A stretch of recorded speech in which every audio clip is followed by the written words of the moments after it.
We have a huge amount of slugs, as I call them, who have sat in their little seats, their little positions of power, again and again and again and again and again. You just keep winning, and there's really no reason, because they're bad. They're not good people. They're not effective people. They're merely doing what the Democrat National Committee tells them to do and how they should vote. And they're just a solid vote for the left, period, over and over and over again. So as long as they don't make waves, as long as they don't really cause any problems or controversy for the Democrat Party, they get to keep their seat. They'll make sure of it. They get rewarded for their service by getting to serve like this man. He's 81.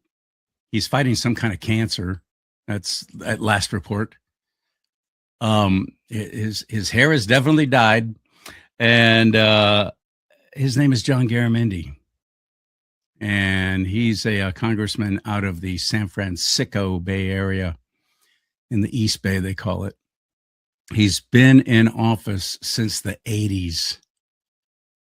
And now that this coming November, there's an actual real challenger to his seat, who's a Republican, the only Republican running in that race. Several Democrats are running against John Garamendi. John Garamendi doesn't go on CNN. John Garamendi doesn't ask questions in committees. He just doesn't do much of anything. He's just a solid little left vote who looks good and has nice hair.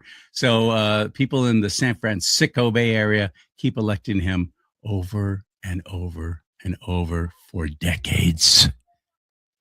Well, now that he's running and he actually has a Republican challenger, RUDY RECILE is his name. He's a friend of mine. And I'm a delegate with the California Republican Party because of RUDY RECILE. He asked me to be one of his delegates. RUDY is making some noise. RUDY is making some inroads, and people are paying attention because there's actually a Republican running against John Garamendi. John Garamendi, who's 81 years old. Get out. So now the Democrat Party decided to put him on some committee, and he's questioning the Secretary of War, Pete Hegseth, about what's going on in Iran. And Hegseth owns him.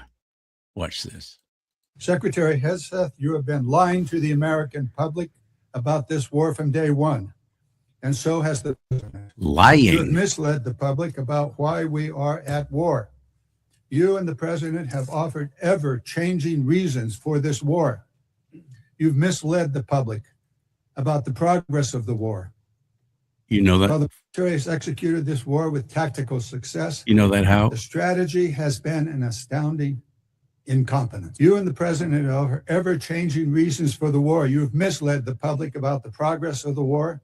While the military has executed this war with tactical success, the strategy has been an outstanding example of incompetence. This war of choice is a political and economic disaster at every level. Despite the president's promise to lower the cost of living, gas prices are up 40% and inflation is soaring so much for lowering the cost of living. The president has got himself and America stuck in the quagmire of another war in the Middle East. He's desperately trying to extricate himself from his own mistakes. It is in America's and indeed the world's interest that he succeed. I didn't get a chance. I didn't see a question in the statement from. He never actually asked a question. You appreciate how reckless it is. When I said reckless, feckless, and defeatist of congressional Democrats at the beginning, that came after watching you say the same thing on CNN this morning, a quagmire. My generation served in a quagmire in Iraq and Afghanistan, years and years of nebulous missions and utopian nation building that led us to nothing. What we have right now, the way you stain the troops when you tell them 2 months in, Congressman, you should know better. Shame on you. Calling this a quagmire 2 months in. The effort, what they've undertaken, what they've succeeded, the success on the battlefield to create strategic opportunities, the courage of a president to confront a nuclear Iran, and you call it a quagmire, handing propaganda to our enemies. Shame on you for that statement. And statements like that are reckless to our troops. Don't say I support the troops on one hand, and then a 2-month mission is a quagmire. That's a false equivalation. Who are you cheering for here? Who are you pulling for? Our troops are doing incredible work. They've done incredible things for the entirety of this mission and achieved incredible battlefield successes. And you sit there and go on TV for your clickbait about quagmires. It undermines the mission. Your hatred for President Trump blinds you to the truth of the success of this mission and the historic stakes that the president is addressing, which the American people support. Iran's been at war with us for 47 years. You want to talk about a forever war? For 2 months, this president has stared them down. He's going to get a better deal than anyone ever has and ensure that Iran never has a nuclear weapon. Yeah, so the Democrat Party decided to put John Garamendi up there so he can get a little press and they can have, some little snippets they can run in their commercials in this campaign. They didn't want to spend any money on getting Garamendi reelected at the age of 81. They didn't want to spend any money because it's always been a given. But now here comes Rudy RECILE.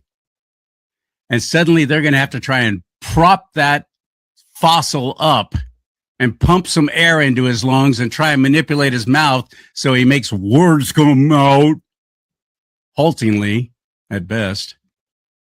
I'm not one to tear anybody down for their age. President Trump he's 80 now, isn't he? What a difference. What a huge difference. But the point is, because Rudy RECILE is now challenging that slug, John Garamendi, they're trying to prop him up. They put him in front of that committee and let him ask a question so they can get some great video. And Hegseth makes him look like the goofball that he is.